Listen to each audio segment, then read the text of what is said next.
போட்ட சமையலுடைய விலாகு தான். நான் எப்படி வந்து நியூட்ரிஷியஸாக சமைச்சேங்கிறது தான். நான் இப்போலாம் வந்து ஸ்நாக்ஸை கொஞ்சம் அவாய்ட் பண்ணிவிட்டு சீனிக்கிழங்கு சுண்டல் அப்படிலாம் சாப்பிட்றதுக்கு கொஞ்சம் பழகிட்டு இருக்கேன்.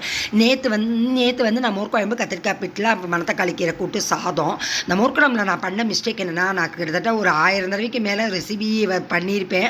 ஆனால் கூட வந்து ரொம்ப நேரம் கொதிக்க வச்சுட்டேன். மோர்க்குழம்பை வந்து தேங்காய் பிடிச்சி புளிக்காமல் இருக்கிற தயிரில் வந்து தேங்காய், ஜீரகம், பச்சை மிளகாய் அல்லது வரமிளகாய் போட்டு நல்லா மையாக அரைச்சி மோரில் கலந்து லேசாக சூடு பொங்கராப்பில் தான் வைக்கணும். அடுப்பை சிம்மில் வைக்கணும். நேற்று நான் ஃபோன் வந்துருச்சுன்னு போட்ட உடனே படு தண்ணி ஆகிடுச்சு. சாப்பாட்டுக்கு வந்து அந்த கத்திரிக்காய் பிட்டில் இருந்ததுனால ஓரளவுக்கு கொஞ்சம் சுமாராக சாப்பாடை வந்து நல்லா இருந்தது. பட் நான் அந்த தண்ணி மோர் குழம்பு வேஸ்ட் பண்ண விரும்பாமல் சாயங்காலம் வந்து கோவிலுக்கு போயிட்டு வந்துட்டு ஆக்சுவலாக டிஃபன் வெளியே சாப்பிட்லாங்கிற பிளானை மாற்றிட்டு நல்லா ரெடிமேட் சேவை வந்து டக்குன்னு பண்ணி இந்த மோர் குழம்பு ரொம்ப தண்ணியாக இருந்ததுனால இந்த சேவைக்கு வந்து பட்டு மேட்சிங்காக இருந்தது. ஏன்னா சேவைக்கு வந்து நிறைய இழுக்கும். நம்ம எல்லோரும் குருமா குழம்பு வைப்பாங்க. நான் வந்து மோர் குழம்பு பண்ணாலே சேவை தான் பண்ணுவேன்.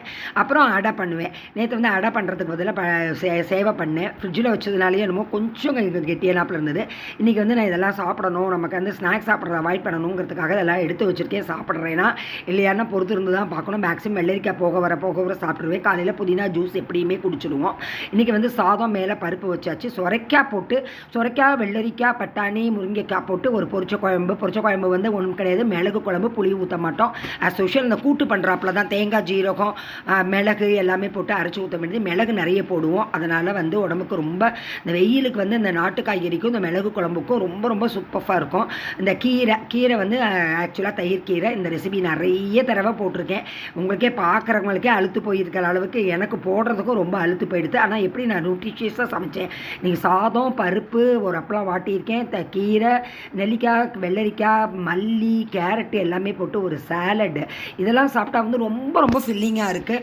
மத்தியானம் காலையில் சாப்பிட்டா சாயங்காலம் ஒரு 4 o'clock வரைக்கும் நமக்கு வந்து சாப்பிடணுங்கிற ஒரு இன்டென்ஷனே இல்லாத அளவுக்கு ஃபில்லிங்காக இருக்குது. அதனால் இந்த வெயில் காலத்தில் வந்து மேக்ஸிமம் இப்படிப்பட்ட உணவுவே நம்ம சாப்பிட்றது வந்து